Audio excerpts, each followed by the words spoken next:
حضرت नानोतवी रहमतुल्लाह अलैह को रब ने इतनी ज़हानत अता फरमाई थी, कभी गुफ्तगू होती किसी काफिरों के मौलवियों से, किसी पंडितों से, तो ऐसे दलाइल से गुफ्तगू करते कि उस मुखालिफ के साथ जितने बंदे बैठे होते वो भी हुजूर पाक का कलमा पढ़ के इनकी तरफ आ जाते। मुनाजरा रुड़की, एक इलाके में बैठे थे, उधर बहस चली दयानत सरस्वती हिंदू पंडित से। ये वो पंडित था जिसके सामने बड़े बड़े बंदे ठहर नहीं सकते थे, ये इतना शातिर था, चालाक था। इसने मुनाजरे के अंदर अपने आप के आने की रजामंदी जाहिर की। मौलाना नानोतवी ने नाम नहीं बताया बल्कि अपना नाम खुर्शीद हसन पेश किया, ये इनका कलमी नाम है। तो वो खुर्शीद हसन बात पे राज़ी हो गया। हज़रत नानोतवी जब सामने आए तो उसने हज़रत नानोतवी को देख के अंदाज़ा लगा लिया कि अब मेरे बस की बात नहीं है। भागना चाहा तो भाग न सका, लेकिन एक पैंतरा खेला। उस वक्त शदीद गर्मी थी, लोग गर्म हवा की वजह से, तपती लू की वजह से पसीने में शरारबूर थे। तो उसने हज़रत नानोतवी को कहा कि देखो जिस तरफ से हवा आ रही है नक्शे के मुताबिक इस तरफ मदीना है, मदीना से गर्म हवाएं आती हैं। ए काश काशी नगर से आती, काशी नगर ये हिंदुओं का अपना इलाका है, उधर से आती तो हवा ठंडी होती। ये छेड़ने के लिए कहा। हज़रत नानोतवी ने सर नीचे नहीं किया बल्कि सीना तान के कहा, दयानत सरस्वती बात तो आपकी ठीक है, मदीना मुनव्वरा से हवा चली है और वो हवा जब हिंदुस्तान में आप जैसे दारुल कुफ्र में आई है तो जल गई है, जलने और भूनने की वजह से गर्म हो गई है, इसीलिए हमें गर्म लग रही है। काशी नगर से चलती और जाती मदीना पाक तो मदीना में ठंडी हवा हो जाती, वहाँ तो ठंडी हवाएं चलती हैं। उसको समझ आ गया कि मैं इससे बात कर नहीं सकता। बातों बातों में बात आई, उसने कहा देखो तुम अजीब किस्म के लोग हो, आप अपने मुर्दों को ज़मीन में दफना देते हो और हम तो जला देते हैं। तो इस तरह की बातें हुई कि वो दफनाने को अच्छा नहीं समझते, उनके यहाँ दफनाया जाना ये एक ऐब है, ये बुरी बात है कि खामखा से कब्रें बनाई जाएं, ये वो कहते हैं जी नहीं, जो बंदे ने गुनाह किए इसके गुनाह गंगा जमुना में जलने के बाद ख़त्म हो जाएंगे, कुंडली में डाल के फेंक देंगे उस राखी को तो बस बंदे के गुनाह ही ख़त्म हो जाएंगे। कहा तुम अपने मुर्दों के ऊपर गुनाह लाद के ज़मीन में रख देते हो, ये मुसलमानों में बहुत बुरा है। हज़रत नानोतवी रहमतुल्लाह अलैह फरमान लगे आप तो बहुत अच्छा करते हैं, आप मुर्दे जलाया करें। उसने कहा जब अच्छा समझते हो तो खुद जलाओ। कहा हम नहीं जलाएंगे। कहा वजह क्या है? कहा तुम्हारा बंदा मरने के बाद ये कूड़ा किरकट बन जाता है, गंद बन जाता है और गंद बढ़ जाए तो उसे जलाया जाता है, और हमारा बंदा फौत होने के बाद ख़जाना बन जाता है, ख़जाने को ज़मीन में दफनाया जाता है। इस तरह की गुफ्तगू में वो इनको बिल्कुल खामोश कराने की सकत रखा करते थे। एक बार अंग्रेज़ मुनाजिर से गुफ्तगू हुई तो उसने कहा मुसलमानों कहते हो सालेह अलैहिस्सलाम की ऊँटनी पहाड़ से निकल आई थी, वो तो वो थे, तुम ऊँटनी निकाल सकते हो तो निकाल के दिखाओ, चलो इस दरख्त को कलमा पढ़ा दो, ये दरख्त कलमा पढ़े तो मैं मान जाऊंगा कि इस्लाम में बड़ी चीज़ है। हज़रत नानोतवी रहमतुल्लाह फरमाने लगे वो नबी थे, नबी को रब मुजज़ा देता है, हम नबी नहीं, हमारे नबी आखिरी नबी हैं। मैं मुजज़े की बात तो नहीं करता, हाँ अपनी हैसियत के मुताबिक मेरे पास ताकत मौजूद है। उसने कहा वो क्या? कहा वो मैं ताकत इस्तेमाल भी करूँगा तो मानेगा नहीं। कहा मैं मानूंगा। उन्होंने कहा तेरा दिल अगर कलमा तैयबा पढ़ना शुरू कर दे तो तू इस्लाम ले आएगा। उसने कहा मेरा दिल नहीं पढ़ सकता। सूफिया बुजुर्गों के अंदर खानकाहों में बैठने पर अल्लाह रब्बुल इज़्ज़त ये ताकत अता फरमाते हैं कि वो अल्लाह की तरफ एक सूफी बुजुर्ग तवज्जो करे तो सामने वाले का कल्ब अल्लाह अल्लाह करना शुरू कर देता है। इन्होंने सर झुकाया, मुराकबे में नजरें नीचे की और तवज्जो उस तरफ की, अल्लाह से मदद मांग के वो उस पादरी का दिल ला इलाहा इल्लल्लाह कहने लगा।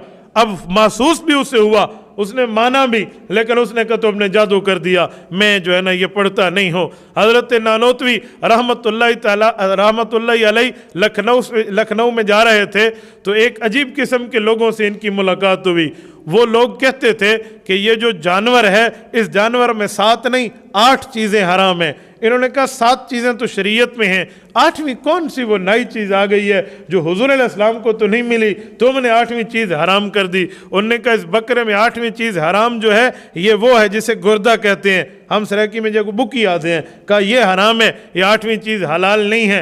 हज़रत नानोतवी ने पूछा शरीयत ने तो हराम नहीं करार दिया, तुम इसे हराम करार देते हो, कोई सबूत, कोई एविडेंस, कोई दलील भी है? उन्होंने कहा जी हाँ, बकरा ज़बा हुआ पड़ा था तो वो गुर्दे को उठाया और फेंक दिया कुत्ते के सामने, तो कुत्ते ने सूंघा, गुर्दा कुत्ता सूंघ ले, वो खाता नहीं है, उसने मुंह उठाया और चल दिया। हज़रत नानोतवी को वो तब का कहने लगा, देखा जो कुत्ते हैं ना इसे वो भी नहीं खाते, तो आप इसे खाते हो। हज़रत नानोतवी ने थोड़ा सा तवक्कुफ किया, कहा बेटा भाई जवाब तो तुमने खुद दे दिया कि कुत्ते नहीं खाते, नहीं समझे, कुत्ते नहीं खाते, कहा इसलिए तो मुसलमान खाते हैं। वो अपनी बात में बंद हो गया। ये अल्लाह पाक ने इनको ऐसा रुतबा अता फरमाया था। मौलाना कासिम नानोतवी रहमहुल्लाह ने अंग्रेज़ से जंग आज़ादी लड़ी है। जब जंग आज़ादी लड़ने का वक्त आया तो इनके शेख मुकर्रम हज़रत हाजी इमदादुल्लाह मुहाजिर मक्की रहमहुल्लाह, इनकी कब्र जन्नतुल मुअल्ला में मक्का मुकरमा के कब्रिस्तान में हज़रत उम्मुल मुमिनीन सैयदा अम्मा खदीजा रज़ी अल्लाह अन्हा के पास में है।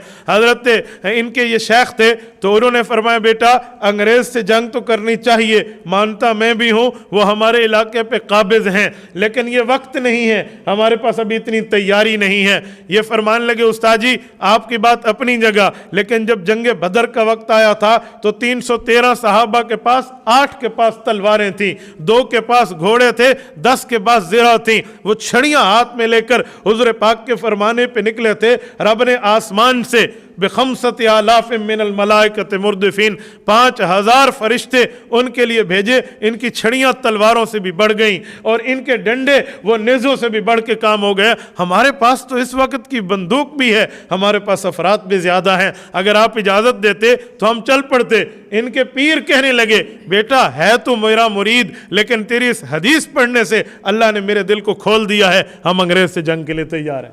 हज़रत नानोतवी की जो जंग हुई है, इस जंग में अंग्रेज़ इस जंग को गदर कहता है। हमारे कॉलेज की तालीम वाले भी 1857 की जंग आज़ादी को गदर कहते हैं। गदर का माना गद्दारी होता है। हमने अंग्रेज़ से गद्दारी नहीं की, हमने अपने मुल्क से वफादारी की है, वो जंग आज़ादी है, गदर नहीं है। हज़रत नानोतवी ने जंग आज़ादी लड़ी है। इस जंग आज़ादी में जो अंग्रेज़ को नुकसान पहुंचा वो याद रखेंगे। एक अंग्रेज़ फ़ौज का बड़ा सूरमा किस्म का आदमी था, जिस्म के लिहाज से इतना बड़ा कि वो हज़रत नानोतवी जैसे 4 बंदे उसके जिस्म से निकल आए।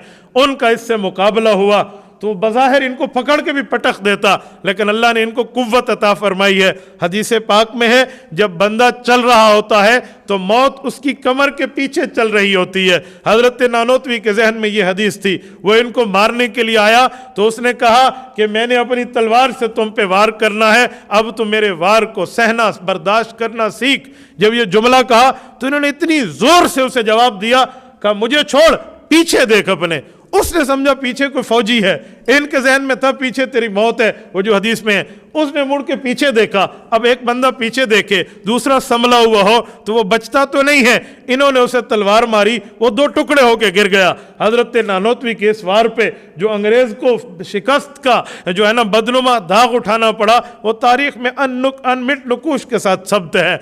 हज़रत नानोतवी रहमतुल्लाह की इस जंग के बाद गिरफ्तारी के आर्डर आए। लोगों ने कहा हज़रत रूपोश हो जाएं। 3 दिन रूपोशी के बाद बाहर आए तो लोगों ने कहा हज़रत गज़ब हो गया, आप पकड़े जाएंगे, आप फिर रूपोश हो जाएं। कहा मैं रूपोश डर की वजह से तो नहीं हुआ था, 3 दिन की रोपोशी मुझे गारे सौर की रोपोशी से समझ आती है, तो बस सुन्नत की वजह से गया था। अब अंग्रेज़ हमारा कुछ बाल बीका नहीं कर सकता। 1857 की जंग आज़ादी में इनके साथ एक मामला हुआ, इनकी करामत जाहिर हुई। मौलाना रशीद अहमद गंगोही हुस्नुल अजीज़ में फरमाते हैं कि हज़रत नानोतवी को गोली लगी चेहरे पे, हमने देखा चेहरा लहूलुहान हो गया, हमने जख्मों पे हाथ रखा। का कुछ टाइम बाद हाथ उठाया तो न खून था न कोई किसी किस्म का सुराख था। रब ने ज़िंदगी देनी थी तो अल्लाह ने ऐसे महफूज रखा।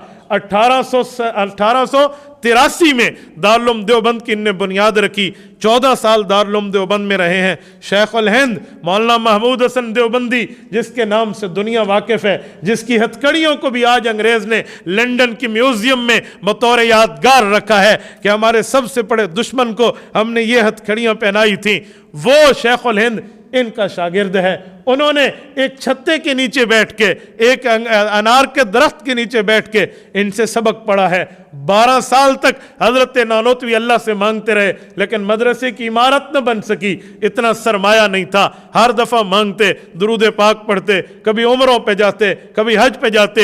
हज़रत नानोतवी के हज का सफ़र हमारी कराची की बंदरगाह से हुआ है। हज़रत नानोतवी जब जद्दा से मक्का और मक्का से मदीना पहुँचते, रोज़े अक़दस उस वक़्त जो नज़र आता दूर से नज़र आ रहा होता, इमारतें नहीं थी, तो जहाँ से रोज़े अक़दस नज़र आता वहाँ से जूतियाँ उतार देते। फरमाते जहाँ मेरे हबीब के पाँव लगे हैं वहाँ मैं अपनी जूती नहीं रख सकता।